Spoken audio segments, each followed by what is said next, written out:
आपल्या शाळेमध्ये देखील मोठ्या उत्साहामध्ये शिवजयंतीचे आयोजन करण्यात आले होते आणि त्याच पद्धतीने आरती झाल्याच्या नंतर अध्यक्षांचे स्थान, प्रमुख पाहुण्यांचे स्थान कार्यक्रमासाठी महत्त्वाचे असते, म्हणून त्यांना विराजमान केलं आणि आता 7वीच्या वर्गाने या कार्यक्रमाची धुरा आपल्या हातामध्ये घेतली होती आणि एकदम सुंदररित्या त्या मुलांनी या ठिकाणी ती धुरा पार पाडली.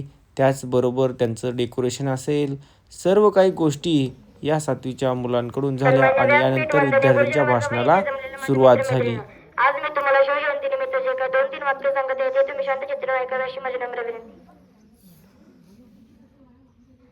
असा एकमेव राजा आहे ज्यांनी अवघ्या मुठभर मावळ्याने घेऊन आपलं स्वराज्य निर्माण केलं आणि ते टिकवलं. गाणे मिथून कावळ्या परिषदेला पाणी पाजलं आणि स्वतःचा हाताला आत्ता घेऊन रक्ताचा अभिषेक केला होता आणि स्वराज्याची शपथ घेतली होती. राजाने मुठभर मावळे घेऊन गडकिल्ले जिंकले. शिवराय एकटे नव्हते, त्यांचं छत्रपती शिवाजी महाराज म्हणजे कोण? छत्तीस हत्तींचे बळ त्रस्त मुघलांना करणारे, परत न फिरणारे, ती तिन्ही जगी सारणारे, शिस्त प्रिय व वाणिज्यते, जिजाऊचे पुत्र महाराष्ट्राची शान, हो हार न मानणारे, राज्याचे हितचिंतक, जनतेचा राजा, असे होते आमचे छत्रपती शिवाजी राजे.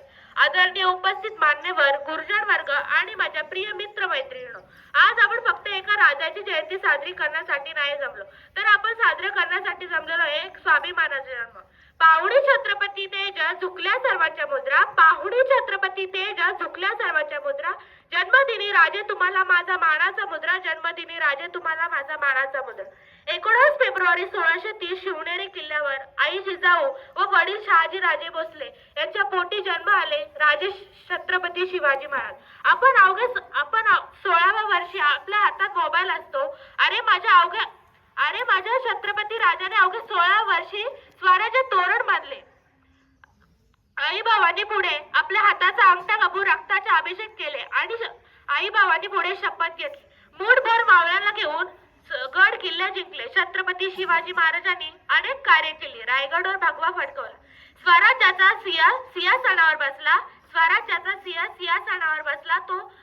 तो एक क्षण फक्त राज्याभिषेक नव्हता, तर तो होता गुलामगिरीतून दिलेला प्रहार.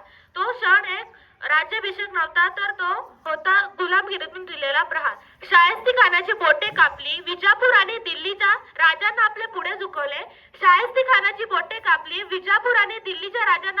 झुकवले. जब तक सूरज चांद रहेगा शूबा तेरा नाम रहेगा. जय हिंद, जय महाराष्ट्र. किल्ला जिंकला व स्वराज्याचे तोरण बांधले. शिवाजी महाराजांना तलवारबाजी, घोडे सवारी इत्यादी गोष्टी जिजाऊंनी शिकवल्या. शिवाजी महाराजांना जिजाऊ रामायणातील महाकथा सांगायच्या, तेव्हा शिवाजी महाराज एकदम शांत चित्तेत ऐकायचे. नंतर कथा संपल्यावर जिजाऊ विचारते, साहेब आम्ही त्यांच्यासारखे शूरवीर बनू. शेवटी जाता जाता एवढेच म्हणून जाईल, शिवबाशिवाय किंमत नाही, शंभूशिवाय हिंमत नाही. शिवबाशिवाय किंमत नाही, शंभूशिवाय हिंमत नाही, भगव्याशिवाय नमत नाही आणि आम्ही शिवबा सोडून कोणा पुढे झुकत नाही. एवढे बोलून मी माझे 2 शब्द संपवितो. जय हिंद, जय भारत.